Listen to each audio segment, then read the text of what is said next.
अच्छा, हम लोग XPath देख रहे थे ना, तो अब आप लोग XPath अलग अलग टाइप के देख रहे हो, है ना।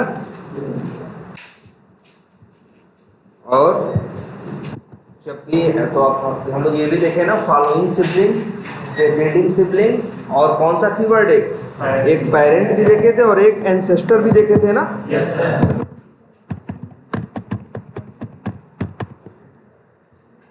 ठीक, इसके थ्रू भी हम अब एलिमेंट्स को आइडेंटिफाई कर सकते हैं। एलिमेंट के पास क्लियर इंफॉर्मेशन है तो भी, और अगर नहीं है तो शायद उसके पेरेंट के पास और ग्रैंड पेरेंट के पास हो, उसको यूज कर सकते हो। और तो तुम जरूरत पड़े तो उसके सिबलिंग को यूज कर सकते हो, है ना। और अच्छा, एक एग्जांपल हम कल लास्ट क्लास से बोल रहे थे ना, जैसे मान लो यही कहीं आता है,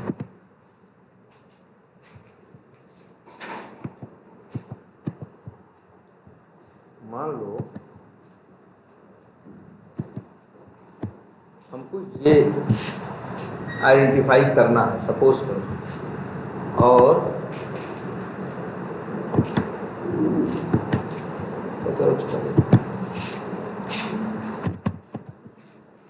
अच्छा ये एग्जांपल दो। अभी अगर तुम्हें इस यूजर नेम को आइडेंटिफाई करना है तो कर लोगे ना, राइट क्लिक करोगे और क्या करोगे, इंस्पेक्ट करोगे, कर ले जाओगे।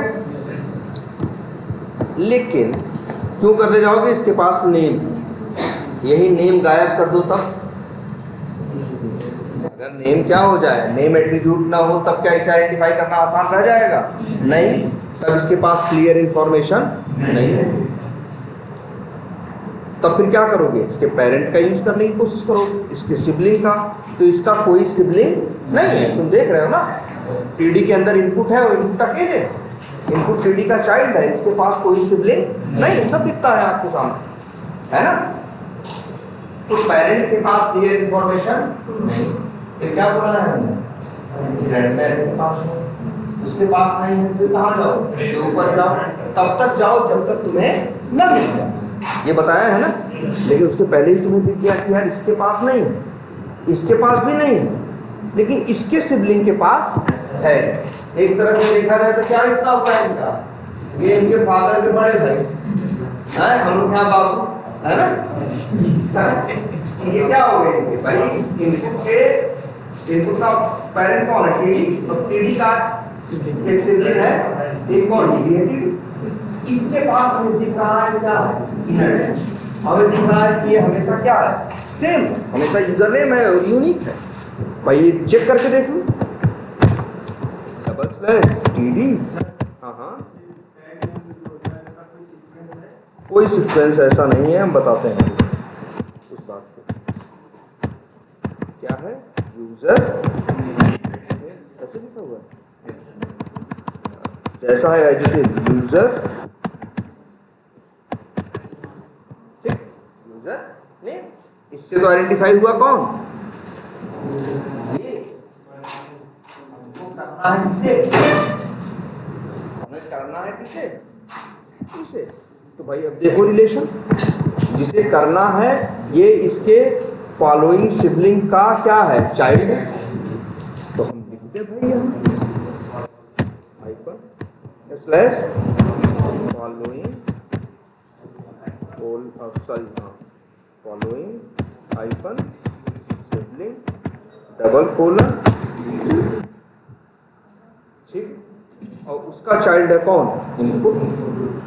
तो डबल स्लैश लगा दे, स्लैश भी काम करेगा लेकिन डबल स्लैश लगा दो तो चाइल्ड के लिए काम करेगा, कल को एक आध बीच में जोड़ भी दिया तो भी काम करेगा। इस तरह से बन गया ना XPath। भाई ये XPath देखो, ऐसे XPath बनाने पड़ेंगे। आ रही बात समझ में? तो कई रिलेशन यूज करने की जरूरत पड़ेगी,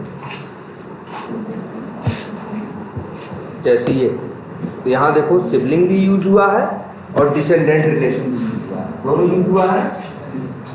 कई बार ऐसा भी होगा, जैसे यहाँ तो चलो अच्छा था, ऐसा मिल गया, बहुत से एप्लीकेशन में ऐसा दिखेगा, इस टीडी के अंदर होता है एक स्पैन, टीडी का चाइल्ड कौन होता, उसका इनर टेक्स्ट होता क्या, यूजर नेम, और पहचानना है, डायरेक्ट थोड़ी कूद जाते, तो जो चाइल्ड स्पैन होता तो वो अपने जाता कहाँ पहले पेरेंट में, फिर पेरेंट से जाते उसके फॉलोइंग सिबलिंग में, फिर फॉलोइंग सिबलिंग से जाते फिर उसके डिसेंडेंट, ऐसे पहुँचते ना। ऐसा भी एक्स पाथ लिखने की जरूरत पड़ सकती है। चलो ये तो मान लो यहाँ ठीक है, अभी लॉगिन हो गया, अंदर चलते हैं।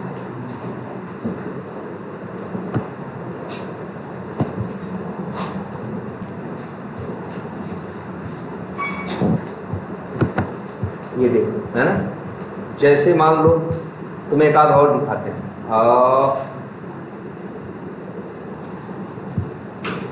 मान लो तुम्हें,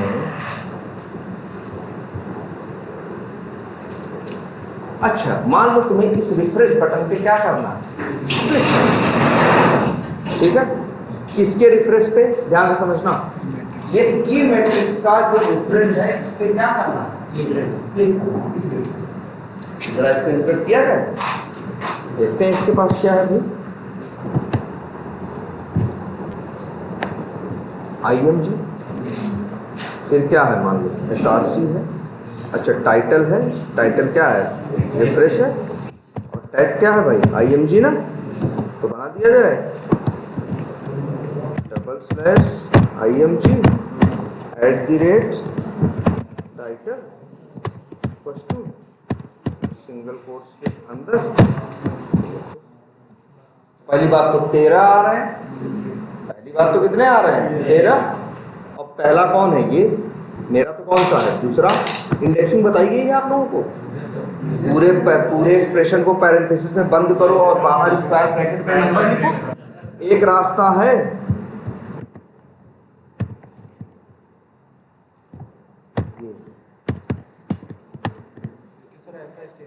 अब ये स्टेबल नहीं है, तुमने तो ये एप्लीकेशन देखा है ना, इसमें तो किसी को भी खींच के कहीं कर दो, अब तुम्हारा एक्स पाथ गड़बड़ हो जाएगा ना। अब काम करेगा, अब 2 पे काम करेगा किसी और पे, है ना। हेलो, क्लास में जल्दी बोलो, नहीं अनिल को ही फोन किया करो ना यार तब, तो हाँ अनिल से बात करनी तब भी हमको, हाँ। तो ये देखो आपको दिख रहा है, लेकिन ये गड़बड़ है ना, ये काम करेगा किसके लिए, देखते हैं जरा। ये टॉप को हमको तो किसके रेफरेंस पे क्लिक करना है, कि मैट्रिक्स किस रेफरेंस पे क्लिक करना है। तो हम नंबरिंग कुछ नहीं दे सकते हैं, 1 2 3 क्या दें बताओ, नंबरिंग का ऑर्डर क्या हो सकता है, चेंज हो सकता है, ठीक है। या तो अब क्या किया जाए यार, ध्यान से देखो, अब हमें पहचानना है इसको, सोचो हम इसका इस्तेमाल करके इसको पहचानने की कोशिश करेंगे। हमें ये तो पता चल रहा है ना हमें किस मैट्रिक्स में क्लिक करना है, की मैट्रिक्स की। तो सोचो अब हम इसे कैसे आइडेंटिफाई करेंगे, ध्यान से देखो, आ जाओ जरा।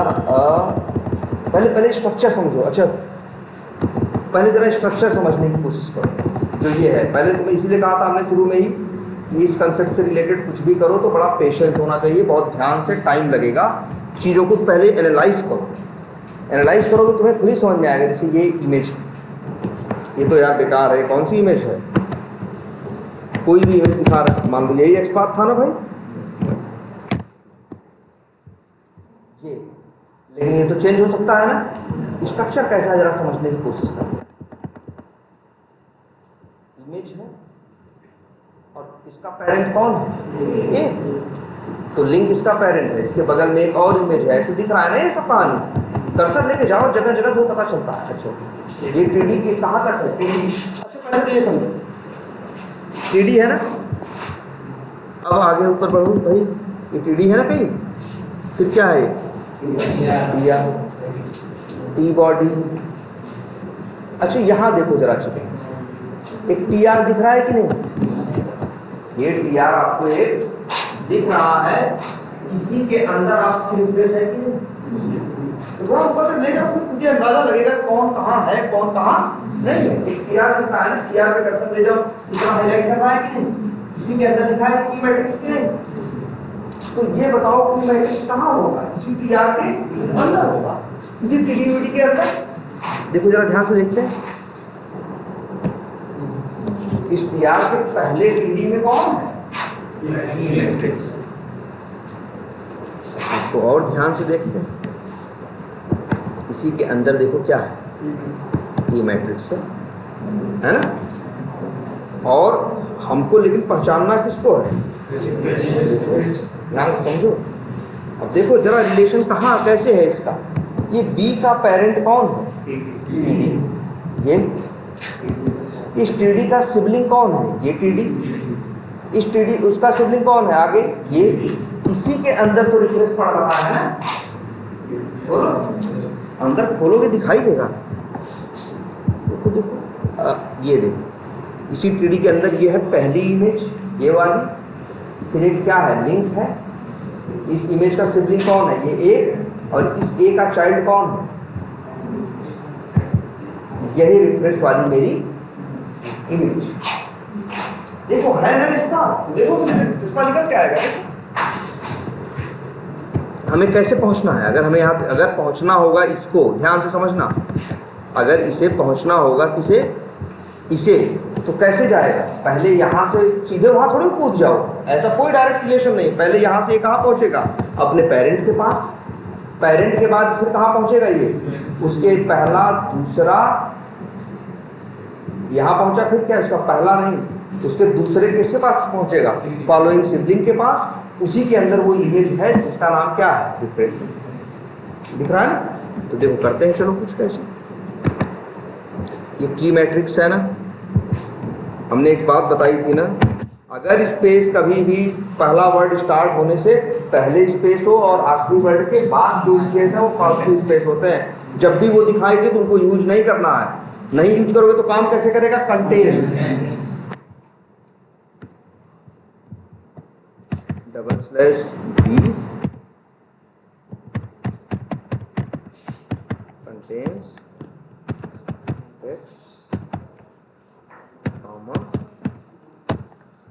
और ये स्पेस हटाओ। अब तो कंटेन्स यूज कर दिया है, आ गया ना।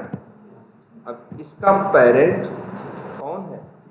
टीडी स्लैश, और लिख दो चाहो तो डायरेक्ट पेरेंट है तो क्या लिख दो? Parent double colon TD. अब यहाँ पहुँच गए। इस टीडी के कई सिबलिंग है, देखो ध्यान से। एक पहला सिबलिंग है और ये कौन सा है? दूसरा। अच्छा, तो फिर slash following hyphen sibling double colon TD. ये तो पहला पहुंच गया, हमको दूसरे पे जाना है ना। कुछ है खास इसके पास? दोनों में सब कुछ सेम है क्या? सेम है ना सब कुछ?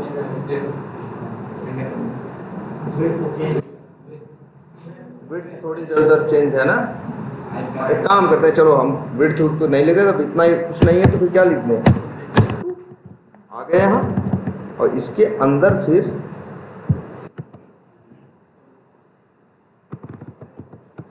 ये इमेज है ना जिसका टाइटल क्या है? रिफ्रेश है। अब अगर हम ध्यान से देखना, लिख दें डबल स्लैश IMG, इसके अंदर तो 3-4 इमेज है ना। एक ये भी है, देखो ये भी इमेज है, ये भी है, ये भी है, ये भी है ना। हमको तो वो वाली उठानी है ना, टाइटल जिसका क्या है? रिफ्रेश। देखो ध्यान से, टीडी @ टाइटल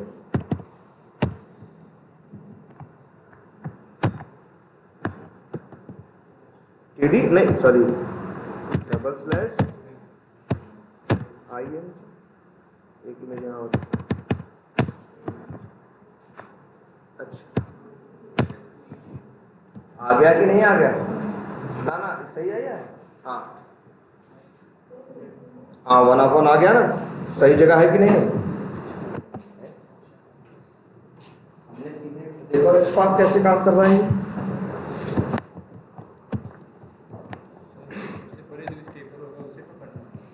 बिल्कुल स्टेबल ही नहीं, स्टेबल प्लस यूनिक।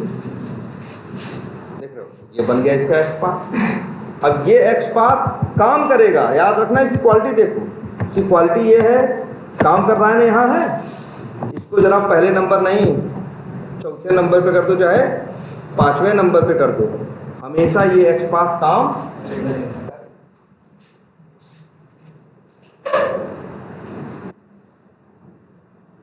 चाहे वो इधर से उधर हो जाए तब भी ये काम करे।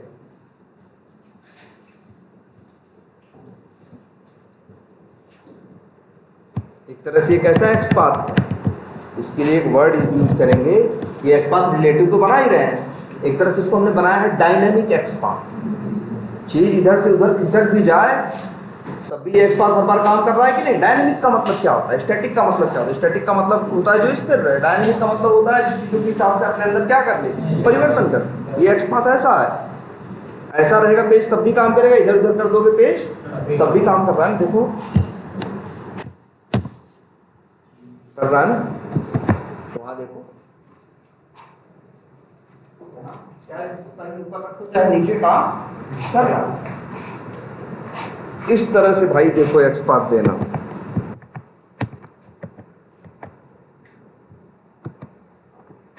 एक्स पाथ बड़े बड़े बन रहे हैं ना, इस टाइप से एक्स पाथ बनेंगे। कंसेप्ट वही है। एंसेस्टर वाला याद है क्या है? एंसेस्टर भी ऊपर वालों को लेता है, लेकिन किसको? जो सबसे पहला होता है उसको।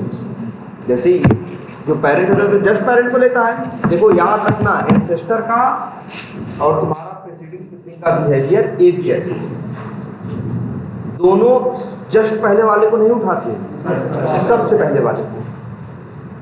एंसेस्टर जब चलता है तो जस्ट वाले जो एंसेस्टर उसको नहीं उठाता। मान लो जिसने टेबल लिख दिया, टेबल के ऊपर टेबल है, तो सबसे पहले वाले टेबल को उठाएगा। क्लियर है ये? अच्छा, अब तुम लोग पूछ रहे थे कुछ लोग कि क्या इन टैग्स का कुछ सीक्वेंस है?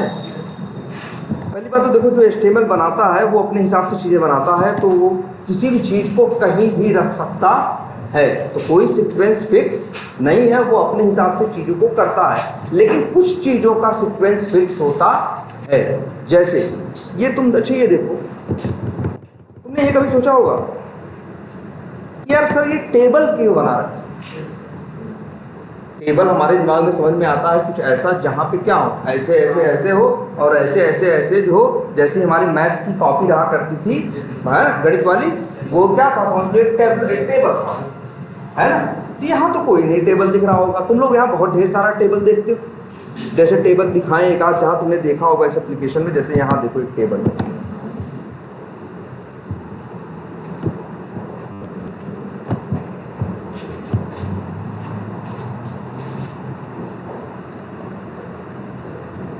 ये देखो ऐसे तो होती है टेबल ना, मतलब ऐसे ऐसे ऐसे है और फिर ऐसे ऐसे ऐसे ऐसी टेबल होती है तुम्हारी। टेबल में इसको क्या बोलते हैं? ये सब क्या है? रो है। ये सब क्या है? रो है। और इसको बोलते हैं क्या? कॉलम। इसे बोलते हैं कि एक टेबल है। टेबल के अंदर हमेशा कोई भी टेबल होगा जो ऐसे ऐसे है वो क्या है? रो है। और जो ऐसे ऐसे है वो क्या है? कॉलम। मैथ वाली कॉपी देखो, या तुम्हारी एक और एग्जाम्पल देखो, एक्सेल।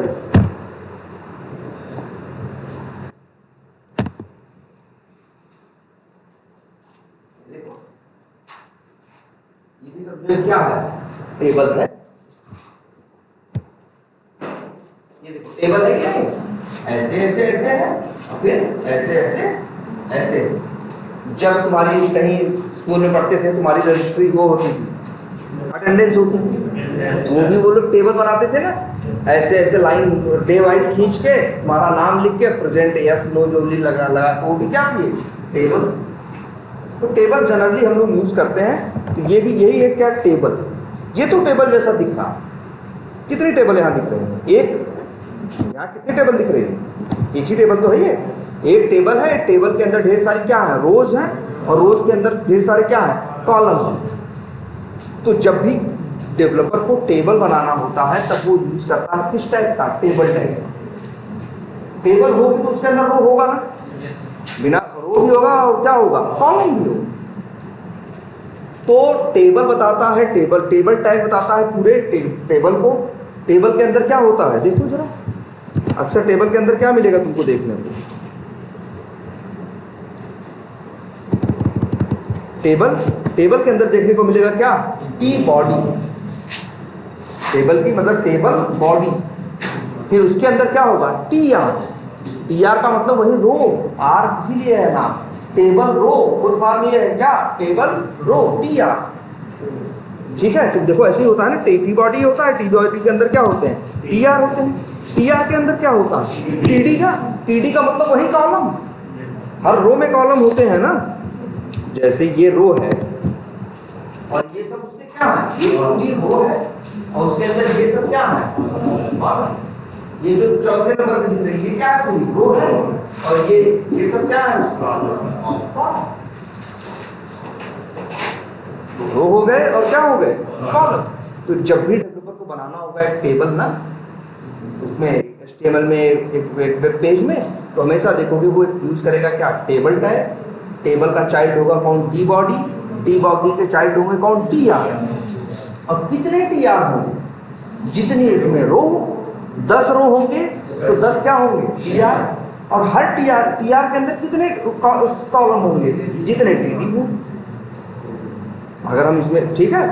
तो इसलिए तो इनका सीक्वेंस है कि जहाँ टेबल रहेगा, टी आर टी डी ऐसे नहीं आ जाएंगे, डेवलपर सीधे टी आर टैग नहीं बना सकता, पहले टेबल बनाएगा, टेबल के अंदर टी बॉडी के अंदर बनाएगा वो टी आर, और टी आर के अंदर टी डी बनाएगा, वो टी डी के अंदर टी आर नहीं बना सकता। कुछ चीज़ों के लिए कोई नियम नहीं है, जैसे इमेज है, IMG, बटन है, बहुत सी ऐसी चीज़ें हैं जो कहीं भी हो सकती हैं, टेबल के अंदर भी हो सकती हैं, टी आर के भी अंदर हो सकती हैं, कहीं भी हो सकती हैं, तो उनका कोई सीक्वेंस फिक्स नहीं है। लेकिन टेबल के केस में सीक्वेंस फिक्स है, टेबल होगा, टी आर होगा, टी बॉडी होगा।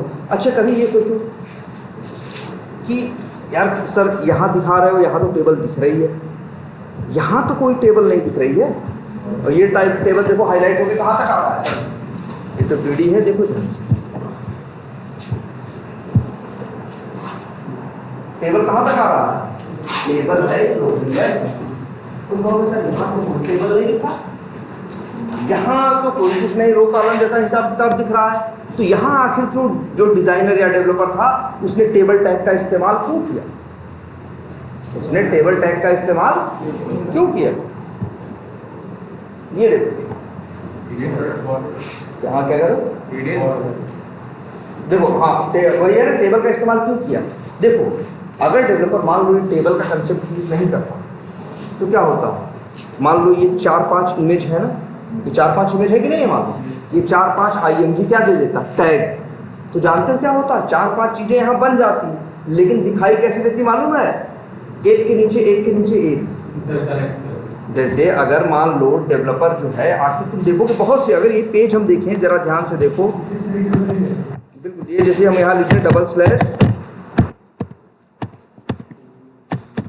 टेबल, कितने टेबल है भाई, 72 टेबल है, 72 टेबल है, जबकि टेबल यहाँ दिखाई एक भी नहीं दे रही, और लेकिन है कितने टोटल, 72।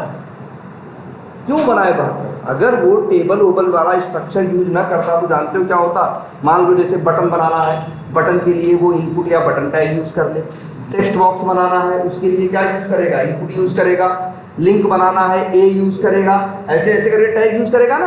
अगर ऐसे भाई आखिर तो होते हैं बटन से ये चीजें, अगर इन सीधों का सिर्फ टैग बना के सीधे कोड कर दे डिजाइनर, तो पेज कैसे बनेगा जानते हो, पतला सा खूब लंबा सा, जबकि इतनी जगह सिस्टम की क्या रह जाएगी, खाली।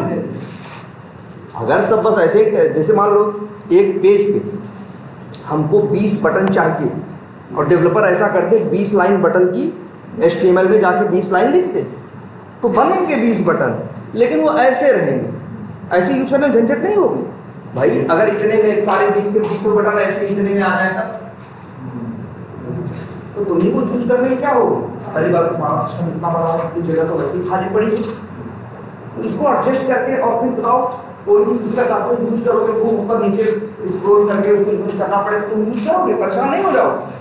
चीजें यूज करने में क्या होनी चाहिए, आसान ना। तो वो एक अच्छा सा लेआउट बनाता है चीजों को इस तरह से रखने के लिए, तो तभी उसको किसकी जरूरत पड़ती है, टेबल। क्योंकि टेबल का स्ट्रक्चर कैसा है, ऐसे होती है रो, ऐसे होती है क्या, ऐसे होता है रो, ऐसे होता है क्या, कॉलम। अब मान लो उसको 20 बटन है 5 बटन रखनी है एक सीध में, तो क्या दिमाग लगा सकता है?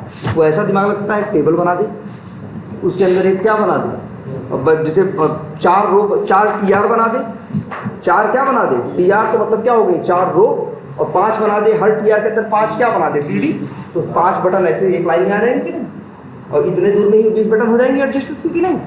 ये डिजाइनिंग के लिए इस्तेमाल हो, कैसे एक अच्छी सी ब्यूटीफुल डिजाइन बनाई जाए, वही तो कहना देखो। लेकिन तुम्हें इससे कोई बहुत लेना देना नहीं है, तुम्हारे नियम वही एकदम साफ हैं जो बताए गए एलिमेंट को आइडेंटिफाई करने के। ये तो हम तुमको जनरल अंडरस्टैंडिंग के लिए बता रहे हैं कि आखिर ऐसा ये लोग करते क्यों हैं। क्लियर है ये? तभी तो एक अच्छा सा UI, बढ़िया सा UI बनेगा जो यूज करने में कस्टमर को आसानी होगी। इसीलिए ये लोग देखो, अच्छा जरा देखो यहाँ, ये देखो टेबल है कि नहीं, एक मिनट कहाँ गया वो, हम इस टेबल की बात कर रहे थे ना, देखो इसने कैसे बनाया डेवलपर। अब अगर देखो टेबल वाला स्ट्रक्चर नहीं लेता, सीधा बनाता, तो एक के नीचे एक तीनों इमेज आ जाती। लेकिन वो तीनों इमेज को कैसा करना चाहता था, ऐसे चाहता था कि एक लाइन को पतली सी ऐसे, देखो उसने क्या दिमाग लगाया, उसने बनाया पहले क्या है टेबल टी बॉडी, उसके अंदर उसे एक ही रो चाहिए ना, तो इसलिए उसने क्या बनाया, देखो ध्यान से, एक ही TR बनाया। अगर उसको 2 चाहिए होते तो क्या बनाता, वो 2 TR बनाता। अब उस TR के अंदर उसने देखो, अब उसके पास ऑप्शन मिल गया किसका, TD का। पहले TD के अंदर ये की मैट्रिक्स वाली इंफॉर्मेशन डाल दी, दूसरे में क्या डाल दी, ये वाली जो घूम रही है, अब तीसरे में डाल दी कौन सी, ये वाली। अब इस तीसरे TD के अंदर एक इमेज है, देखो ये पहली, ये एक लिंक है, ये कौन सी, दूसरी। मतलब इस तरह से अपना वो UI एडजस्ट करते हैं। तुमको तो नियम वही याद रखने हैं। एलिमेंट्स को आइडेंटिफाई किया जा सकता है उनके पेरेंट के सहारे भी, उनके चाइल्ड डिसेंडेंट के सहारे भी, या ग्रैंड पेरेंट के सहारे भी, या फॉलोइंग सिबलिंग, प्रीसीडिंग सिबलिंग, ये सारे कंसेप्ट हैं। इनको मिला के हम किसी भी एलिमेंट को आइडेंटिफाई कर सकते हैं। क्लियर है ये बात? अब XPath में कोई कंफ्यूजन समझ में आ रहा है? तो ये मान के चलो अब XPath की मैक्सिमम चीज़ें हो गई, कुछ चीज़ें और हैं CSS सेलेक्टर, वो आगे बताएंगे, लेकिन ये क्लियर है? अच्छा है, हाँ क्या कह रहे हो? अच्छा एक चीज़ और देखो जरा, हाँ तुम लोग पहले ये बताओ, तुम लोगों को एरे बताया गया? अच्छा ये बताया गया है ना? ठीक है, चलो पब्लिक स्टैटिक वॉइड में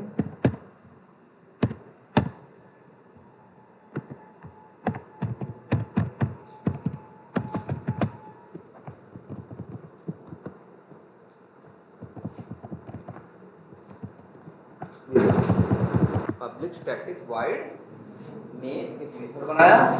अब देखो बात करें एरे की, देखो अभी तक तो तुम लोग ये यूज करते आए भाई,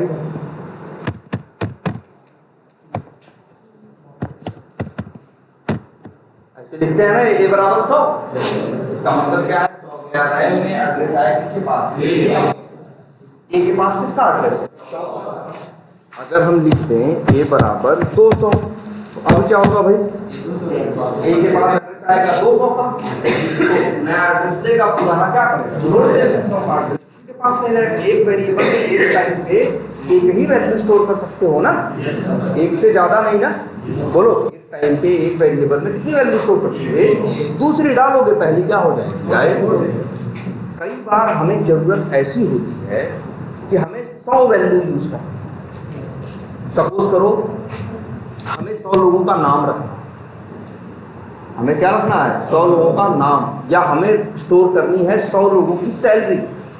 अब 100 लोगों की सैलरी अगर स्टोर करें हम, तो जनरली हमें 100 वेरिएबल चाहिए होंगे। अगर हमें पता है कि हमें 100 के 100 को आगे यूज करना है, तो हम कहाँ रखेंगे भाई, उसको वेरिएबल में रखेंगे। तो हमें कितने वेरिएबल चाहिए होंगे 100। अगर मेरी कंपनी में 1 लाख एम्प्लॉई हो, तब 1 लाख वेरिएबल बनाओगे तो कैसे यूज करो, झंझट है कि नहीं है। इसीलिए जावा में, या जावा में ही नहीं, दुनिया की हर लैंग्वेज एक कंसेप्ट ऐसा भी होता है कि कैसे एक वेरिएबल के अंदर ढेर सारी वैल्यूज को रखा जाए, और वही कंसेप्ट है क्या, एरे। दुनिया की हर लैंग्वेज में होता है, Java, C sharp, Perl, Python, PHP, Ruby, किसी भी लैंग्वेज में जाओगे हर जगह तुम्हें ये कंसेप्ट मिलेगा, किसका, एरे का। बिल्कुल, सब में उसका नाम क्या होता है, एरे ही होता है। अक्सर इससे मिलते जुलते और भी कंसेप्ट हैं, लेकिन एक बेसिक कंसेप्ट तो लगभग हर लैंग्वेज में मिलेगा, क्या, एरे। कुछ एक लैंग्वेज इधर उधर के नाम रख देती हैं, इसके बिहेवियर में थोड़ा सा अपने हिसाब से क्या कर देती हैं, कस्टमाइजेशन कर देती हैं, वो अलग चीज़ है। लेकिन एक ऐसा कंसेप्ट है एरे जो दुनिया की हर लैंग्वेज में मिलेगा, ठीक है। और इसका काम क्या है, एरे जब भी जावा में या किसी में भी है, एरे का काम क्या है, एरे एक बार में एक से ज़्यादा वैल्यू स्टोर कर सकता है। हाँ, जैसे तुमको दिखाते हैं, मान जैसे देखो, हमें मान लो 10 लोगों की सैलरी स्टोर करनी है, ठीक है। अच्छा, 10 लोगों की सैलरी क्या होगी, नंबर, भाई सैलरी चाहे 10 लोग की होगी या 15 लोग की, चाहे जो भी होगा, सैलरी तो हमेशा किस में होगी, नंबर में होगी। तो भाई एक काम करते हो, देखो वैसे तो अगर सैलरी रखनी हो तो लिखते हो इन क्या, सैलरी, और फिर रख देते हो क्या, सैलरी, मान लो किसी भी सैलरी 40,000 दिया तुमने, ऐसे कितना लिख दिया, 40,000 लिख दिया। बोलो,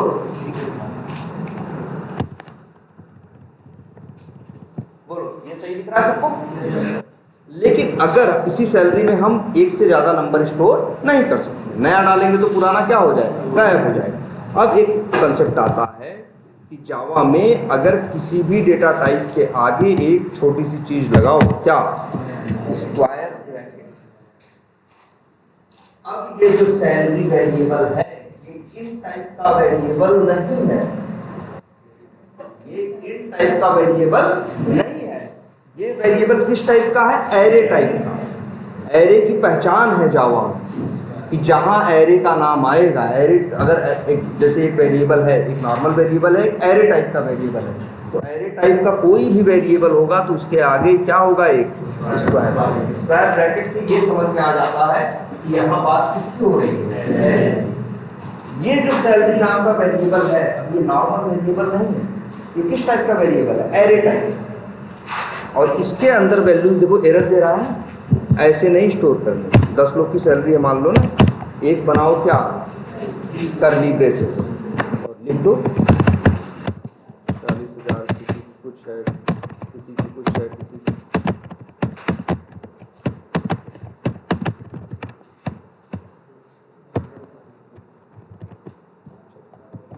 ये देखो अब क्या हुआ, एक ही वेरिएबल के अंदर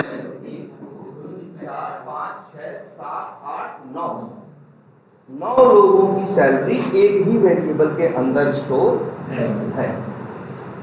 दिख रहा है कि नहीं सब लोगों को, ये है एरे। पहली बात ये, जरूरत क्यों है, बहुत जगह जरूरत है इसकी, जरूरत बहुत जगह होती है जहां 10 वैल्यूज तुमको लेनी है, यूज करनी है, तो क्या यूज कर सकते हो, एरे। अच्छा ये बताओ, मान लो हमको इसी एप्लीकेशन में हो तुम, इन सब के अकाउंट नेम हमें वेरिएबल में लेने हैं, तो बताओ कितने अकाउंट नेम है, शायद 11 है ना, तो 11 वैल्यू है कि नहीं है, तो इसको स्टोर करने के लिए कितने वेरिएबल चाहिए, जनरली यूज करो तो 11 वेरिएबल, और वो भी फिक्स नहीं है भाई, कल को इसमें 10 भी हो सकते हैं, कल को इसमें 20 भी हो सकते हैं, तो फिर क्या करोगे, पुराना हटा के नया बनाओगे, फिर 9 वेरिएबल और जोड़ोगे, फिर कुछ घट गए तो फिर हटाओगे, क्यों इतनी परेशानी पालोगे। तुम चाहो तो ये 12-15 चीजें एक एरे में स्टोर कर सकते।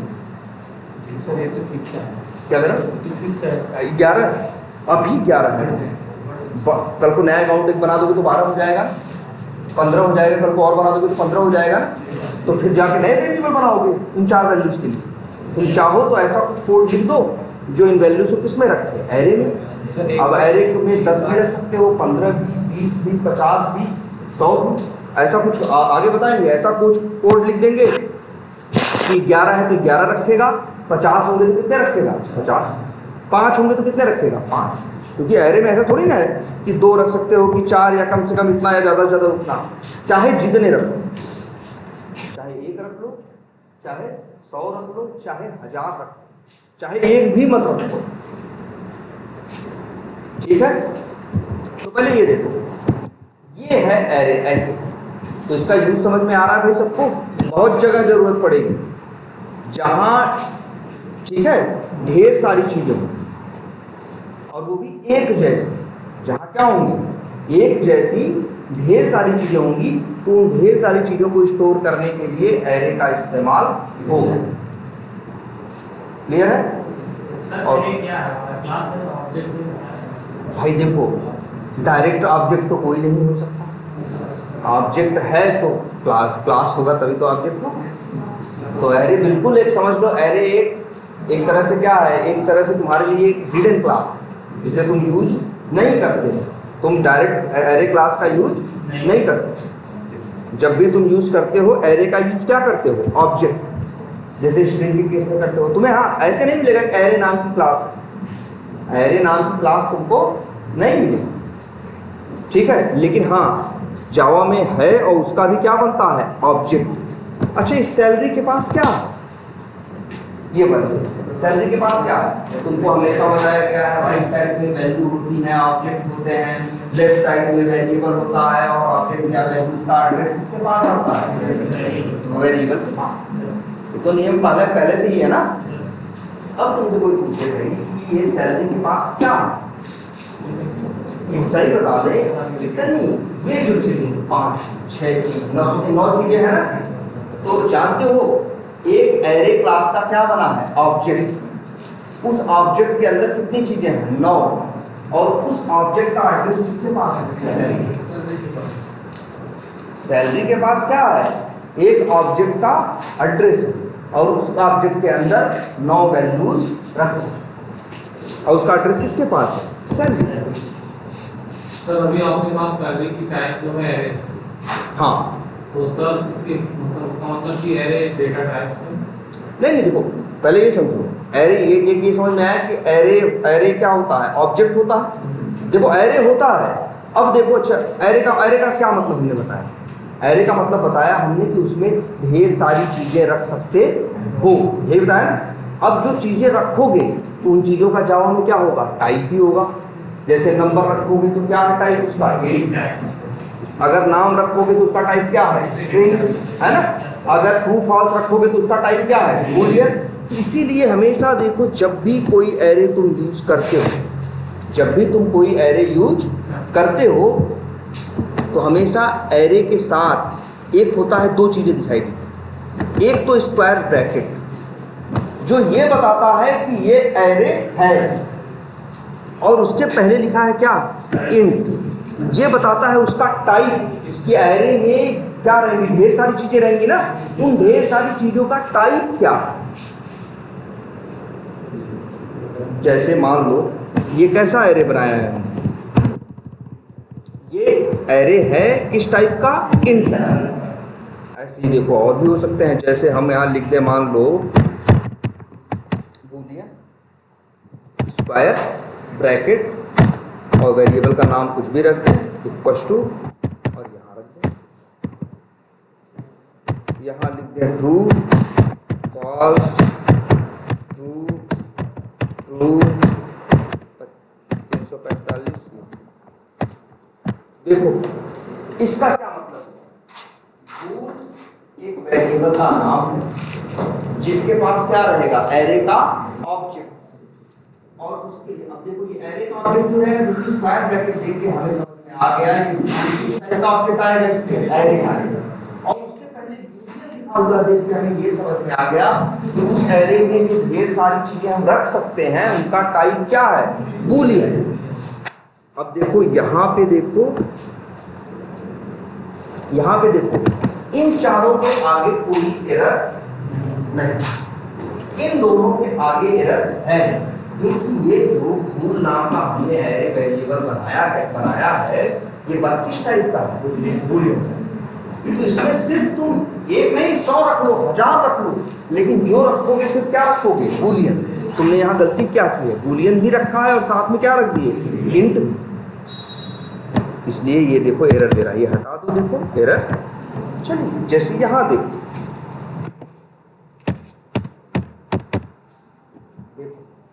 लगा यहाँ पे क्यों? क्योंकि ये जो एरे है जिसका नाम क्या है सैलरी एरे है ना, किस बार ब्रैकेट लगा है ये किस टाइप का है? तो इसमें जो वैल्यूज तुम रखोगे वो क्या होनी चाहिए इन टाइप। तुम्हें तो साफ साफ दिख रहे हो कि मेरा एरे है उसका टाइप क्या है int। और बाद में उससे जो वैल्यू रखने की बारी आई तो तुम उसमें उठा के डबल रख दे रहे हो। जावा के बारे में वर्ड याद रखना, जावा स्टैटिक टाइपिंग लैंग्वेज है। किसी भी वेरिएबल को यूज करने से पहले उसका टाइप बताना पड़ता है, और जिस टाइप का वेरिएबल होता है वैल्यू भी उसी टाइप की रखनी है, कुछ दूसरा आप रख नहीं सकते। तो देखो यहाँ पे एरर दे रहा है कि नहीं दे रहा। और क्या बताओ, जैसे मान लो 10 लोगों की ये 9 लोगों की सैलरी ये है, किसी ने जिसकी सैलरी किसी ने क्या बोला है, हाँ बोला है, किसी ने क्या बोला है, ना बोला। तो हमने उनकी इस इंफॉर्मेशन को कहाँ रखा, बोल नाम के एक एरे में रखा। ठीक है, मान लो हमें उन 9 लोगों का नाम भी स्टोर करना है, एक एरे बनाते हैं नाम के लिए। नाम है ना, नाम तो डबल कोट्स में जाता है ना, स्ट्रिंग है ना, तो बस क्या लिखोगे भाई, देखो एरे बनाना है, याद रखो एरे की पहली पहचान क्या होगा, एक स्क्वायर ब्रैकेट। क्या रखना चाहते हो एरे, नाम ना, नाम का टाइप क्या होता है, नाम और स्ट्रिंग टाइप का होता है ना, तो स्ट्रिंग टाइप की चीज रखना चाहते हो तो क्या लिखोगे, स्ट्रिंग स्क्वायर ब्रैकेट। अब इसका नाम रख दो, जैसे मान लो लिख दें str एरे टू, और यहाँ पे अब चाहें तो जो रखना है डबल कोट्स में जैसे नाम रख दे सकते हो, जैसे राहुल,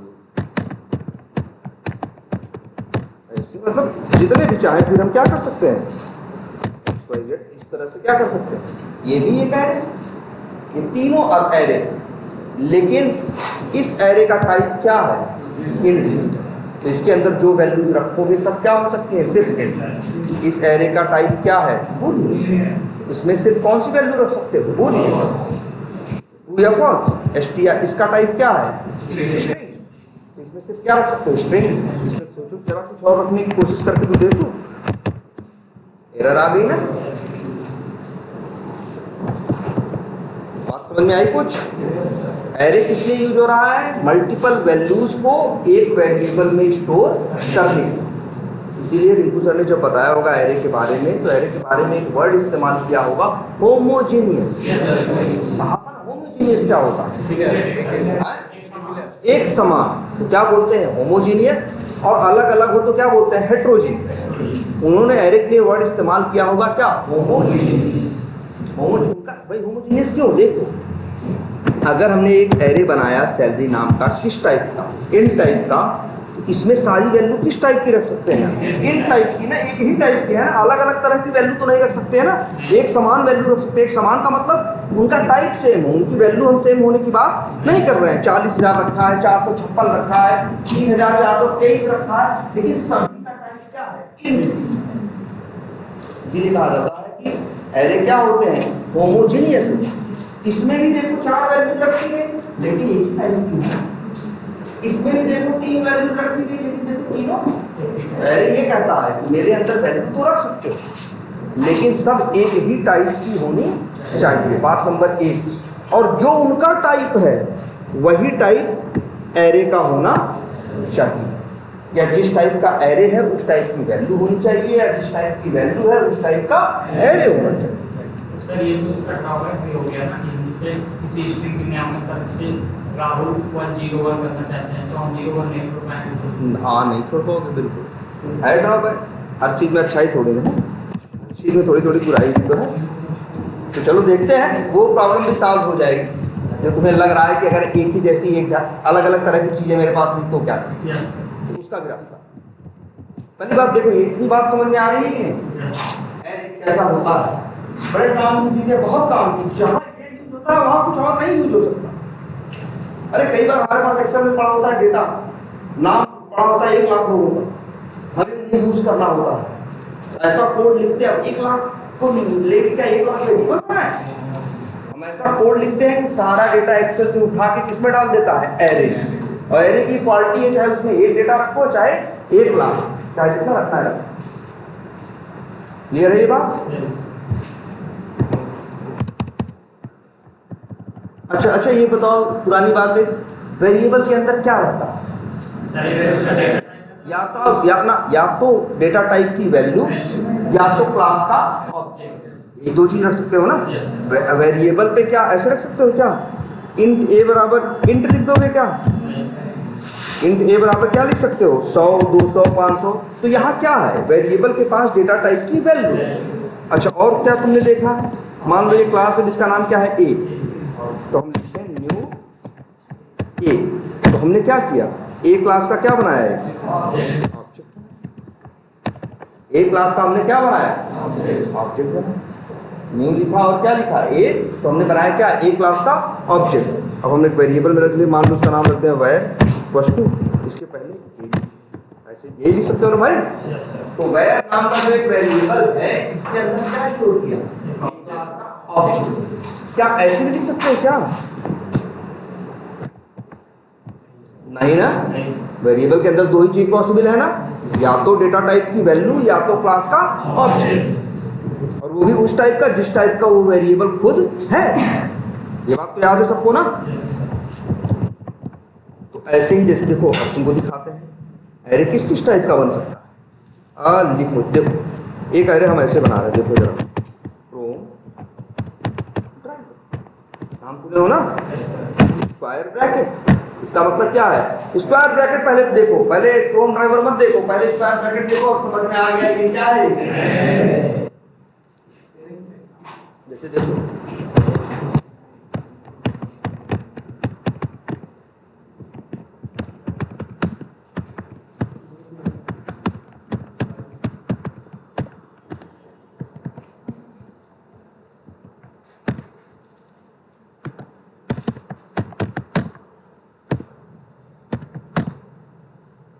यहाँ क्या किए हैं भाई, हम क्रोम ड्राइवर क्लास का बनाए हैं ऑब्जेक्ट ना, पहले बनाए हो तुम लोग ना, और यहाँ भी बना रहे हैं डी क्वेश्चन ये। अच्छा, ये जो डी आर है इसके पास क्या है? क्रोम ड्राइवर क्लास का ऑब्जेक्ट का एड्रेस है। ये जो डी है इसके पास क्या है? इसके पास क्या आएगा? इसके पास क्रोम ड्राइवर क्लास का ऑब्जेक्ट नहीं आएगा, इसके पास एरे का ऑब्जेक्ट आएगा। इसका ऑब्जेक्ट आएगा एरे का। मतलब कौन? जो ऐसे रखता है। इसके अंदर क्या स्टोर कर सकते हैं? नंबर स्टोर कर दें। क्या हम इसके अंदर स्ट्रिंग स्टोर कर दें? वो कहेगा भैया कि मेरा टाइप क्या है? Chrome driver. मतलब ये है, यहाँ क्या लिखा है? डी एक एरे है और उसका टाइप क्या है? Chrome driver. तो डी के इस एरे के अंदर अगर तुम रख सकते हो तो स्ट्रिंग क्लास का ऑब्जेक्ट थोड़ी रख सकते हो। एरे का टाइप को साफ साफ बता रहा है, एरे का टाइप क्या है? Chrome driver. मतलब इसके अंदर सिर्फ और सिर्फ ऑब्जेक्ट रखे जा सकते हैं किसके? Chrome driver. क्रोम ड्राइवर क्या है? क्लास। इंट होता तो डेटा टाइप होता, तो उसकी वैल्यू होती। क्लास का क्या होता है? ऑब्जेक्ट। देखो क्या रख सकते हो इसके अंदर?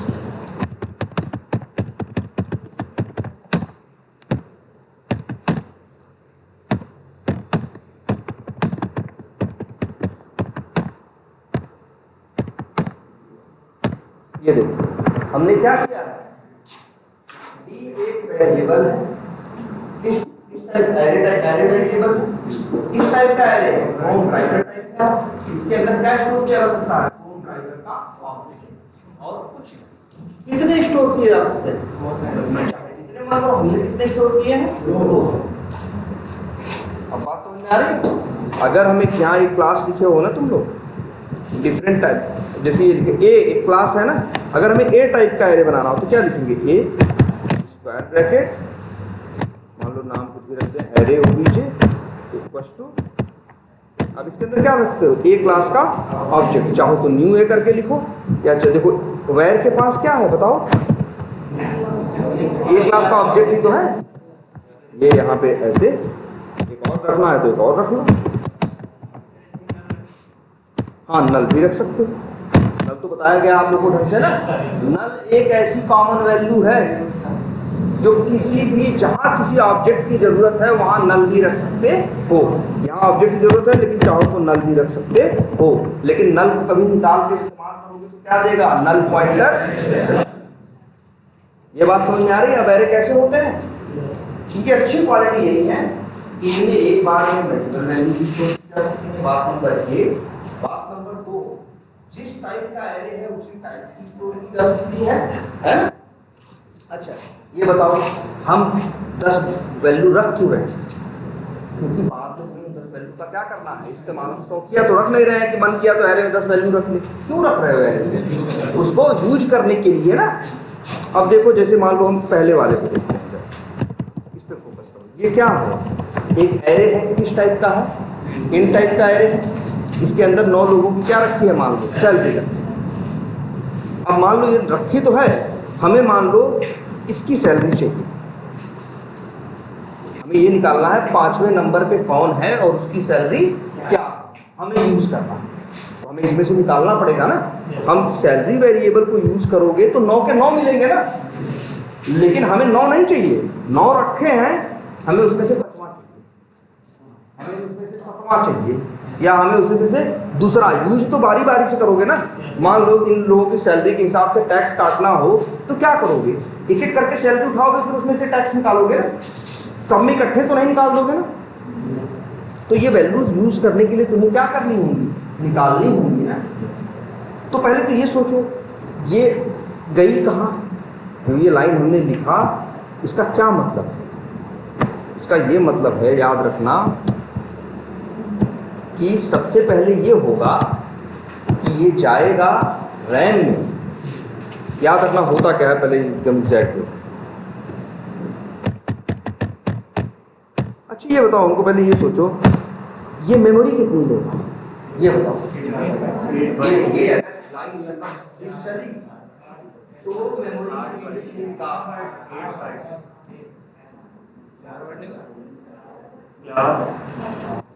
मतलब मेरा ये है, लाइन नंबर 26 के चलने से कितनी मेमोरी रैम में खर्च होगी टोटल?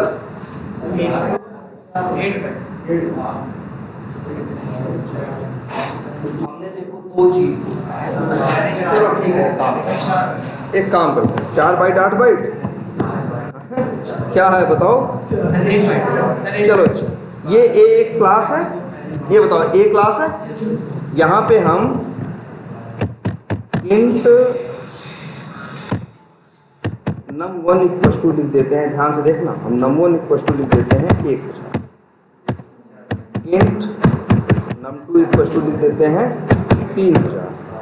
अब बताओ, ध्यान से देखना सब लोग भाई, हम यहाँ पे न्यू करके ए क्लास का क्या बनाते हैं? ऑब्जेक्ट। मान लो हम न्यू करके ए क्लास का क्या बनाते हैं? ऑब्जेक्ट। अब बताओ कितनी मेमोरी खर्चा होगी? इसी क्लास का ऑब्जेक्ट बनाते हो कितनी मेमोरी लेगा? 8 बाइट खर्च होगा। भैया भूल गए हो तुम लोग। ये दोनों कहाँ जाएंगे यार? अगर कैसे लग रहा है, पुरानी पिक्चर बनानी पड़ेगी। देखो हमने उस समय बताया था कि जब न्यू ए पढ़ेगा तो ए क्लास का क्या बनाएगा? ये ऑब्जेक्ट बनाएगा। ए क्लास का क्या बनाएगा? ऑब्जेक्ट। और ये ऑब्जेक्ट कितनी मेमोरी लेगा? 8 बाइट लेगा। और इसी ऑब्जेक्ट के अंदर इसके नॉन स्टैटिक वेरिएबल रहेंगे। कितने वेरिएबल हैं इसके पास? नॉन स्टैटिक 2, जिनका नाम क्या है? num1 और num2। इसी 8 बाइट के अंदर कौन रहता है? num1 रहता है और num2। अब इस num1 के पास है एड्रेस 1000। तो भैया ये 1000 अलग वैल्यू है भाई, और एक है क्या? 300। तो भाई देखो यार, मान लो ऐसे समझो, इसके अंदर क्या ये कितना लेगा? 1000 रख लेगा, और इसमें कितनी मेमोरी लेगा? 4 बाइट। इसके अंदर भी क्या रखेगा? 300। और ये भी कितना लेगा? 4 बाइट। ये भूल गए, फिर ये बताया तो था हमने यार। ये num1 के पास इसका एड्रेस आएगा, num2 के पास इसका। ये ऑब्जेक्ट 8 बाइट ले रहा है, लेकिन ऑब्जेक्ट के अंदर ये जो वेरिएबल ले रहे हैं इनकी तो अलग वैल्यू लेंगे ना यार। 4 बाइट। तो 8 4 12 4 16।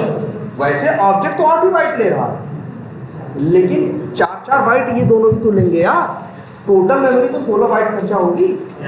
अगर इसके अंदर 10 वेरिएबल होते और 10 के 10 4 बाइट लेते तो 8 ही बाइट में थोड़े एडजस्ट हो जाएगा। 8 बाइट में तो बस क्या है? ऑब्जेक्ट। ऑब्जेक्ट के अंदर ये इंफॉर्मेशन है कि मेरा वेरिएबल कौन है। अब उन वेरिएबल्स के पास किसी वैल्यू का एड्रेस है तो वो वैल्यू अलग मेमोरी लेगी यार। बात समझ में आ रही है कि नहीं? ऐसा थोड़ी ना। अच्छा ऐसा होता तो फिर यार इसी 8 बाइट में सब आ जाता। मान लो एक वेरिएबल है, एक क्लास है, मेरे पास 100 नॉन स्टैटिक वेरिएबल है तो 8 बाइट में 100 वेरिएबल हो जाते, 100 वैल्यू हो जाती। नहीं, ऑब्जेक्ट के अंदर ये होता है कि मेरे वेरिएबल कौन कौन हैं। ऑब्जेक्ट के पास ये इंफॉर्मेशन होती है मेरे वेरिएबल कौन कौन है, लेकिन वेरिएबल को अगर वैल्यू चाहिए तो वो तो क्या हो गई, अलग चीज हो गई ना। सेम वैसे ही यहां देखो ध्यान से, कितने नंबर है, 1 2 3 4 5 6 7 8 9 तो नंबर हो गए। ये 4 बाइट अलग लेंगे, 9 इंट हो गए ना। ये 4 बाइट है, 9 चौक 36 बाइट तो यही ले लिए। ध्यान से देखो, और यहां पे हम बता रहे हैं ना सैलरी के पास क्या है, एरे का ऑब्जेक्ट है ना, और जो एरे का ऑब्जेक्ट है उसके वो लेगा कितना, 8 बाइट। बात समझो, 8 बाइट में इशारा नहीं आ जाएगा। 8 बाइट में तो क्या है, 8 बाइट तो एरे का ऑब्जेक्ट है। और अब अच्छा देखो, और उनके उस एरे के ऑब्जेक्ट के पास क्या है, एरे के ऑब्जेक्ट के पास 9 नंबर नहीं है। ध्यान समझना, उसके पास 9 नंबर नहीं है। 9 नंबर्स का क्या है, एड्रेस है। अच्छा देखते हैं रखता कैसे है, ये देखिए जरा इसको फिर से एक पेंट का ओपन कर देते हैं, देखो कैसे बनता है बताएं। एक जब एरे का ऑब्जेक्ट बनता है तो क्या लेता है, मान लो यही हो गया एरे का ऑब्जेक्ट, ये ठीक, ये हो गया क्या, एरे का ऑब्जेक्ट। ये कितनी मेमोरी लेता है, 8। ये क्या है, एरे का ऑब्जेक्ट। अब बताओ इसके अंदर क्या है, 9 नंबर्स है ना, इसके अंदर ये नंबर नहीं रखे हैं। कितने नंबर है, 9। तो एरे में ये होता है पिछले 9 नंबर रखोगे तुम किसी, अच्छा हम ही तुमको दे कुछ रखने को, तो कैसे रखोगे, तुम्हारा रखने का कोई तरीका होगा ना भाई। कैसे भी रख दोगे, पहला सामान देंगे रख दोगे, दूसरा सामान देंगे उसके बगल रख दोगे, तीसरा सामान देंगे उसके बगल रख दोगे। तो लाइन से 9 सामान रख दोगे कि नहीं रख दोगे। मान लो तुम्हें 9 सामान उठा के दे तुम्हारे हाथ में एक एक करके, तुम क्या करोगे बताओ, पहला उठाओगे रख दोगे, फिर उसके बगल में दूसरा, उसके बगल में तीसरा, उसके बगल में चौथा, उसके बगल में 5वां, लाइन से रख दोगे ना। तो वैसे ही सेम ये भी रखता है। इसके पास 9 नंबर है ना, जानते हो ये क्या करेगा, ध्यान से देखो। एक एरे का 8 बाइट का क्या बनाएगा, ऑब्जेक्ट। 9 नंबर को रखने के लिए, 9 नंबर को रखने के लिए ध्यान से देखना, 9 ऐसे छोटे छोटे खाने बनाएगा। 4 जो भी हो गए 9, हाँ 3 3 6 2 8 9।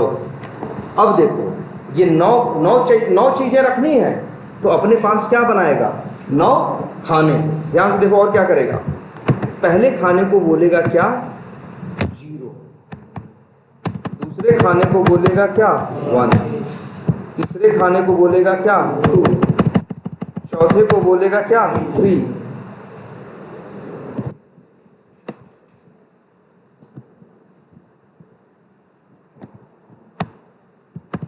चौथे को बोलेगा, 5वें को बोलेगा 4। तो गिनती कहां से गिन रहा है, 0 से। 5 6 7 और फिर 8। यही 0 से लेके 9। अगर 9 चीजें रखनी है तो अपने ही अंदर 9 क्या बनाएगा, खाने। उनको देगा क्या, एक नाम। पहले को बोलेगा क्या, 0, नाम नहीं देता, क्या देता है, नंबर। पहले को क्या देता है, 0, दूसरे को 1, तीसरे को 2, चौथे को। अगर 9 चीजें दोगे तो 9 खाने बनाएगा और उनका नंबर क्या रहेगा, 0 से लेके 8। अब देखो क्या होगा, यहाँ क्या लिखा है, 40,000 ना। इस 0 के पास, बिल्कुल इस 0 के वाले खाने के पास एड्रेस आएगा किसका, 40,000, जो कि एक इंट है, जो कि खुद में 4 बाइट 40,000 और ये कितना लेगा 4। ऐसे ही 1 के पास किसका एड्रेस आएगा 456।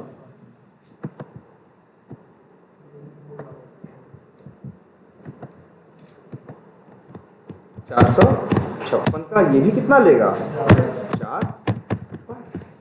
ऐसे स्टोर करता है। तो वैसे तो एरे का ऑब्जेक्ट किसी का भी वो 8 ही बाइट लेगा, लेकिन उस ऑब्जेक्ट के पास जिसका जिसका एड्रेस होगा, जिन वैल्यूज का, वो तो वैल्यू अपनी क्या लेंगे अलग लेंगे। 8 बाइट ये ले रहा है, 4 बाइट ये लोग लेंगे, 9 लोग, कितना हो जाएगा 9 चौक 36 और 8। ऑब्जेक्ट तो लिया 8 ही बाइट। ऐसे रखता है चीजों को। अगर एक एरे में 10 चीजें डाल दो, जैसे ये है हमने डाल दिया, तो पहले नंबर पे किसको रखा है 40,000 को, दूसरे नंबर पे किसे रखा है 3,423 को, चौथे पे 23,400। ये कैसे रखता है। जब ये लाइन चलेगी तो एक एरे का ऑब्जेक्ट बनाएगा, 0 और 0 पे रखेगा किसको 40, 1 पे रखेगा किसे 456, 3,423 को रखेगा 2 पे, 3 पे, 4 पे। यही जो नंबर्स है इसको कहाँ रख रहा है 0 नंबर पे, इसको 1 पे, इसको 2 पे, इसको 3 पे, इसको 4 पे, इसको 5 पे, इस तरह से रखेगा। यही ये जो नंबर है, किसी का 0, किसी का 1 या किसी का 2, इसी को बोलते हैं क्या इंडेक्स नंबर। और जावा में जो एरे होता है, जावा में क्या दुनिया की हर लैंग्वेज में जो एरे होता है उसकी इंडेक्सिंग स्टार्ट होती है कहाँ से 0 से। गिनती हर एरे कहाँ से गिनता है 0 से। अगर तुम्हें 100 वैल्यूज तुम दोगे रखने को, तो 100 वैल्यूज अपने पास उनका एड्रेस रखेगा, कहाँ रखेगा, पहले का एड्रेस 0 के पास, दूसरे का 1 के पास, तीसरे का 2 के पास, चौथे का 3 के पास। अब अच्छा मतलब क्या है, तुम जिस क्रम में देते हो ये उसी क्रम में रखता है। जिसको तुम पहले देते हो उसको पहले रखता है, जो उसको बाद में देते हो उसे बाद में रखता है। इसके लिए वर्ड बोलते हैं कि ये इंसर्शन ऑर्डर मेंटेन करता है। इंसर्ट करने का मतलब किसी के अंदर किसी चीज को डालने को क्या कहते हैं इंसर्ट करना। तो यहाँ एक एरे में ढेर सारी वैल्यूज डाल रहे हैं ना, तो जिस ऑर्डर में डाल रहे हैं उसी ऑर्डर में उसके अंदर रहती है, तो इसी को क्या बोलते हैं इंसर्शन ऑर्डर मेंटेन कर। मान लो एरे ऐसा होता कि तुम 9 चीज देते लेकिन रखता अपने मन से। जैसे हम तुमको 9 चीज दें एक एक करके, और तुम रखने की बारी आए तो किसी को कहाँ रखे, किसी को कहीं रखे, किसी को कहीं रखे, हाँ, तो तुम कहोगे तब कहा जाएगा कि तुमने इंसर्शन ऑर्डर मेंटेन नहीं, है ना। लेकिन अगर तुम्हें 9 चीज दें, पहली चीज पहले नंबर पे रखो, दूसरी दूसरे पे रखो, तीसरी तीसरे पे रखो, चौथी पे, तब कहोगे क्या करना भाई इंसर्शन ऑर्डर मेंटेन कर। ये मेंटेन करता है। ये हम 0 1 2 3 क्यों बता रहे हैं, क्योंकि एरे में चीजें रखी हैं तो एरे में से निकालनी भी तो पड़ेगी। अब जैसे मान लो तुमको ये वैल्यू चाहिए जो कितनी है 2,35,235, ये किस नंबर पे है 0 1 2 3 4। अगर तुम्हें वो वैल्यू चाहिए यूज करने के लिए तो तुम बस लिखो सैलरी और फिर यहाँ लिखो क्या 5वें नंबर का मतलब कौन इंडेक्स नंबर क्या होगा 4, क्योंकि गिनती 0 से हो रही है। ये ऐसे तुम्हारी निकलेगी क्या। अच्छा ये बताओ जो वैल्यू जिससे वैल्यू निकालते हैं वो कहाँ रहता है, लेफ्ट में कि राइट में। लेफ्ट में कौन रहता है, जिसमें वैल्यू डालते हैं। हम एरे से वैल्यू क्या कर रहे हैं निकाल रहे हैं ना, तो एरे रहेगा कहाँ राइट में, वेरिएबल रहेगा कहाँ लेफ्ट में। अच्छा यहाँ लिख देते हैं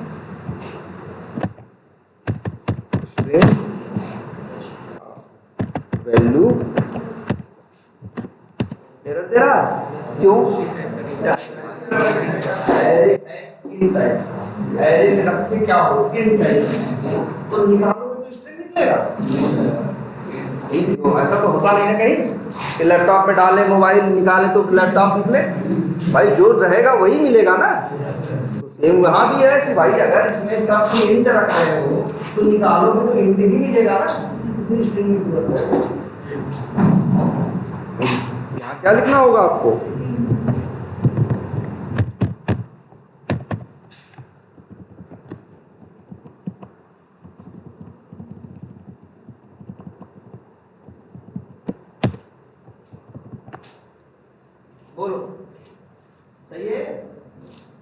चाहो तो तुम इसको प्रिंट करके देख लो वैल्यू 1 को, देखो क्या प्रिंट हो रहा है।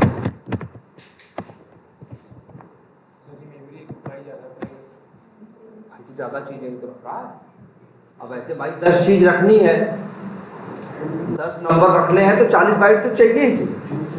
बस ये है एरे में रख दिए, तो एरे में नहीं रखते तो 10 वेरिएबल तब भी तो 40 बाइट लगता।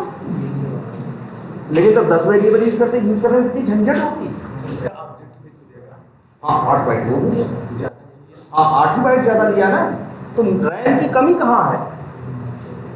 रैम तुम्हारे सिस्टम में रैम, अच्छा देखो अगर एरे का कंसेप्ट यूज ना करो तब क्या होगा, तब वही कोड शायद वही प्रोग्रामिंग करने में जो तुम्हें 2 घंटा लगता, शायद वैसे का एरे का इस्तेमाल करते तो अरे 2 घंटा लगता। मान लो एरे का इस्तेमाल नहीं करते तो 8 घंटा लगता, तब वो कोड उतना कॉम्प्लेक्स हो जाता है। सोचो ध्यान से समझो, एरे का इस्तेमाल करते तो कितना लगता, 2 घंटा, नहीं करते तो कितना लगता। जब ढेर सारे वेरिएबल बना करते तो मान लो लगता कितना, 8 घंटा।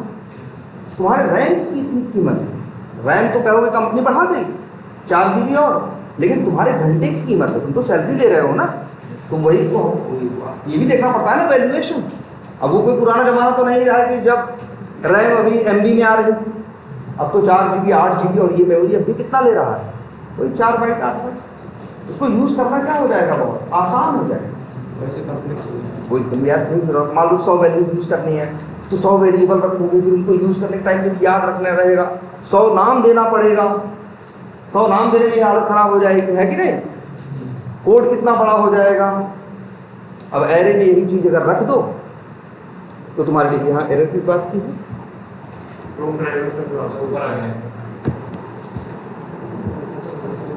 अच्छा हाँ क्रोम ड्राइवर का पाथ नहीं सेट किया है, न्यू क्रोम ड्राइवर नीचे लिखा है ना।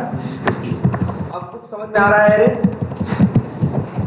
एरे में वैल्यूज तुम रख सकते हो, तुम्हें समझ में आ गया। एरे बनाओगे, स्क्वायर ब्रैकेट समझना है, एरे का टाइप समझना है, उसमें वैल्यू जैसी रखनी है, और जो वैल्यूज डालोगे वो इंडेक्स नंबर पे स्टोर होगी। पहली वैल्यू 0 पे, दूसरी 1 पे, तीसरी 2 पे, चौथी 3 पे। ये दूसरी बात तुम्हें पता है। और ये पता है कि एरे की से वैल्यू निकालना हो तो इंडेक्स नंबर दे के वैल्यू निकाला जा सकता है। जैसे हमने यहाँ 4 दे दिया तो 5वीं वैल्यू निकल गई, क्या 2,35,000 देखो आई कि नहीं है, ठीक है, आ गई होगी, ठीक है। और एक छोटी सी बात इसके बारे में ये जानो, इसमें कितनी वैल्यूज हैं, 9 ना। ये तो हम लोग 9 देख रहे हैं ना, कल को हम एक बढ़ा देंगे तो कितनी हो जाएंगी, 10। अगर तुम्हारे कोड को जानना हो कि किसी एरे में कितनी वैल्यूज हैं या कितनी, मान लो हमें क्या करना है, जैसे यहाँ देखो, जैसे ये देखो यहाँ कितनी वैल्यू है, 2 तो 4 तो 6 तो 8 9। अगर 9 वैल्यूज हैं, हमें अभी ऐसे, अच्छा ऐसे लिखिए 0, ये कौन सी हो गई, पहली वैल्यू। अब क्या मिलेगा, 1 पे क्या मिलेगा, वैल्यू 2 पे क्या मिलेगा 456, सैलरी 2 पे क्या मिलेगा 3,423, सैलरी 3 पे क्या मिलेगा 23,452, ऐसे होगा ना। अब हम अगर हम तुमसे कहें 9 वैल्यूज प्रिंट कराने को, तो 9 लाइन लिखोगे ना, 9 लाइन में निकालोगे और 9 लाइन में प्रिंट कराओगे, कितनी लाइन हो गई 18 लाइन। जबकि तुम्हारा ध्यान दो जरा, काम तो सेम है ना, एक एक करके वैल्यू निकालनी है और क्या करना है, प्रिंट कराना है। हम तो कहेंगे चाहो तो ये अलग अलग लिखने की जरूरत नहीं है, तुम क्या लगा दो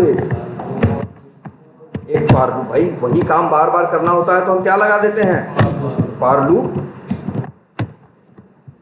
और भाई 9 वैल्यूज हैं, इंट i इक्वल्स टू या तो 1 से लेके, अरे नहीं 1 से लेके 9 वैल्यूज है ना, या तो 1 से लेके 9 तक नंबर चलाओ तब भी 9 बार चलेगा, या 0 से लेके 8 बार तक चलाओ तब भी कितनी बार चलेगा, 9 बार। क्या करें, 0 चलाएं कि 1 से, 0 चलाएं तो 0। और फिर लूप में क्या बताते हैं, कंडीशन। लूप कहाँ तक, देखो ये बताता है लूप शुरू होगा तो क्या होगा, ये बताता है कि लूप कहाँ तक कब जाके खत्म होगा। हमने कंडीशन दे दिया 8, ठीक है, और i प्लस। अच्छा, और हम तो कहेंगे ये वैल्यू हम क्या करा दें, प्रिंट करा दें। अच्छा, नीचे की चीज़ों को क्या कर दें हम, जरा ये कमेंट आउट कर देते हैं, ठीक।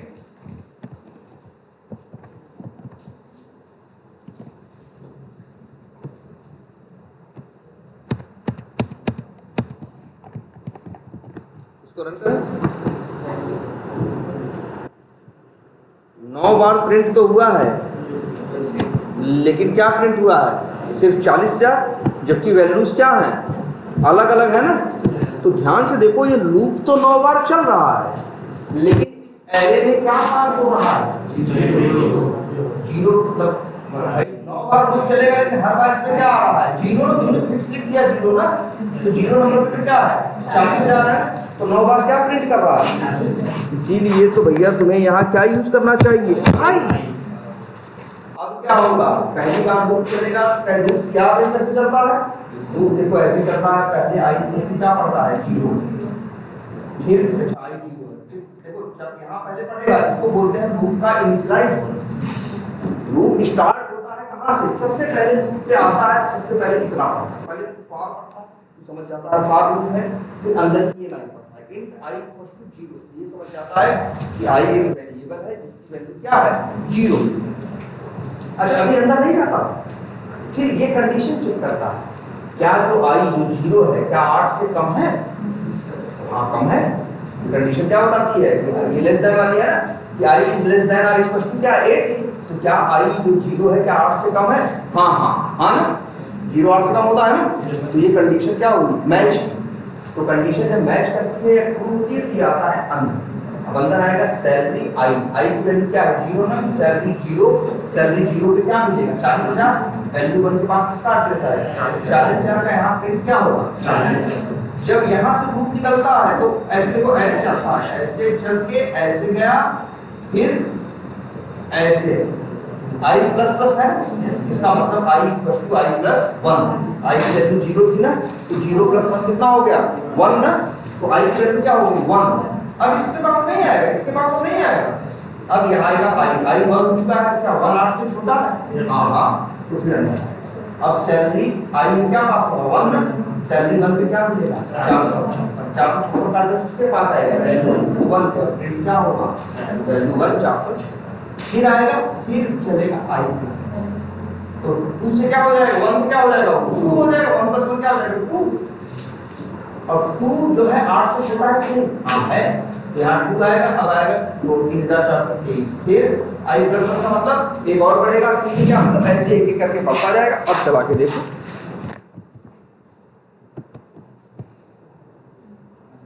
आ गया ना? ओके ना, 9 लाइन 9 वेरिएबल बनाने की जरूरत नहीं पड़ी। लूप लगा के सारी वैल्यू तुमने एरे की एक बार में क्या करवा दी? प्रिंट, है ना। अगर ये एरे का कांसेप्ट नहीं यूज करते तो 9 वेरिएबल यूज करते, 9 बार तो ड्रामा हो जाता पूरा। ठीक है, यही यूज करना सही तरीका है। क्लियर है ये? चलो आज इतना ही रखते हैं, लेकिन इसकी भाई ढंग से अब प्रैक्टिस कर डालो, और जो एक्स पाथ है उसकी, इसको यहाँ तक एटलीस्ट अब देख डालो। आप लोग एरे बनाओ, एरे में वैल्यूज रखो, और लूप लगा के इसी तरह से वैल्यू से क्या कराओ? प्रिंट कराओ। ठीक है। अच्छा, ये एरे की वैल्यू बदली भी जा सकती है, एरे की वैल्यू बदली भी जा सकती है। जैसे एरे में 9 वैल्यूज है ना, अगर हम ऐसे लिख दे, देखो ध्यान से, अगर एरे को रखें राइट साइड में ऐसे, और यहां लिख दे मान लो, अब क्या होगा? अब देखो, अब एरे से वैल्यू निकल के नहीं आएगी, अब एरे पे वैल्यू जाएगी।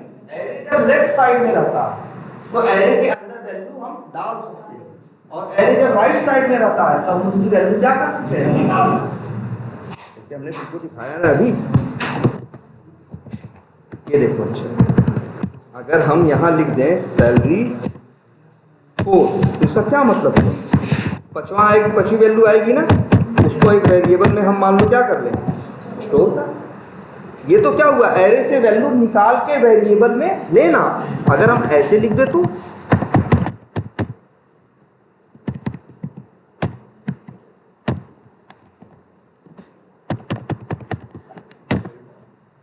अब ये क्या हुआ? एरे में वैल्यू देना।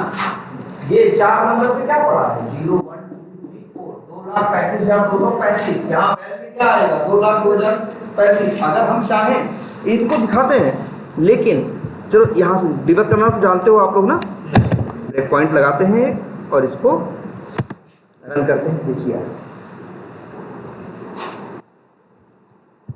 अभी ये लाइन चली नहीं है, इसीलिए एरे क्या है, खाली है, अभी कुछ नहीं दिखा रहा है एरे के बारे में। लेकिन एक लाइन चला दो, अब देखो एरे के अंदर यही नो वैल्यू है ना, ये डिबग करने वाला सब दिखाता है, कर्सर लेके जाओ किसमें क्या पड़ा है और क्या नहीं पड़ा।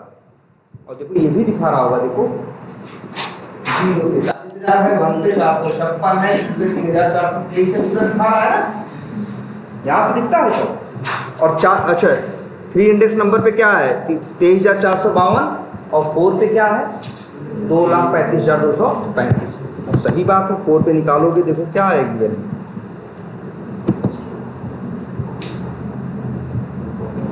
2,35,235। लेकिन जैसे ही ये लाइन चलेगी तो तुम उसी 4 नंबर पे नई वैल्यू डाल रहे हो क्या, 1 2 3 4 5। तो देखो जरा एक लाइन चला के, और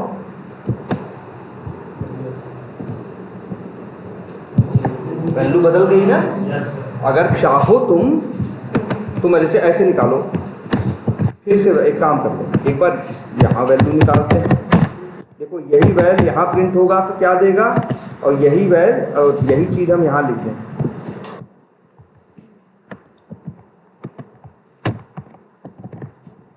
अब देखो ये पहले यहीं पे पॉइंट लगा है, आया ना। सैलरी में कितने हैं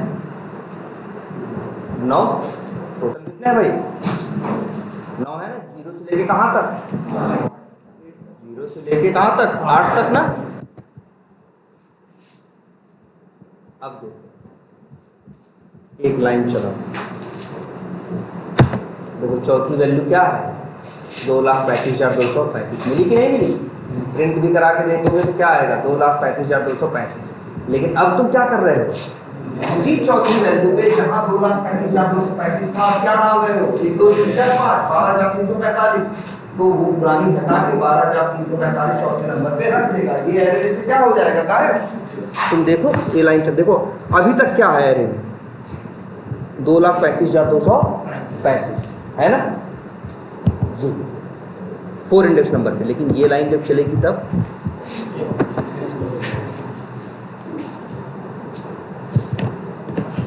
बदल गई कि नहीं बदल गई। अब इसी से कहोगे कि जरा चौथी वैल्यू निकालो, ये निकाल रहा है चौथी वैल्यू, वो 5वीं वैल्यू। अब क्या मिलेगी 5वीं वैल्यू 4 इंडेक्स नंबर पे 1 2 3 4। अब चलेगा तो क्या होगा 1 2 3 4 वैल्यू से एरे से वैल्यू निकालना हो तो एरे को राइट में रखना, वेरिएबल को लेफ्ट में। एरे में वैल्यू डालनी है तो एरे को रखना लेफ्ट में और वैल्यू या वेरिएबल को रखना कहाँ, राइट में। क्योंकि हमेशा असाइनमेंट का नियम याद रखना, राइट टू लेफ्ट होता है हमेशा। कैसे होता है राइट टू लेफ्ट होता है ऐसे। देखो राइट से लेफ्ट, इस केस में भी क्या होगा राइट से लेफ्ट। ऐसे एरे में वैल्यू जाएगी, ऐसे एरे से वैल्यू निकलेगी। ठीक, क्लियर है ये बात, कोई कंफ्यूजन। चलो भाई इसको ट्राई करो। क्या चलो आगे बताएंगे, वो आसान है। फॉर इच लूप लगा दोगे तो अभी देखो यहाँ एक गलती और है, 8 लिख दिया है। एरे डिफिनेशन पढ़ाएंगे तो देखा पता एक वो होगा वेरिएबल लेंथ से निकाल सकते हो, तो 8 लिखने की जरूरत नहीं पड़ेगी। चलो दिखा इसको ढंग से प्रैक्टिस करो, कर सकते हैं ना। तो एक्स पाथ और ये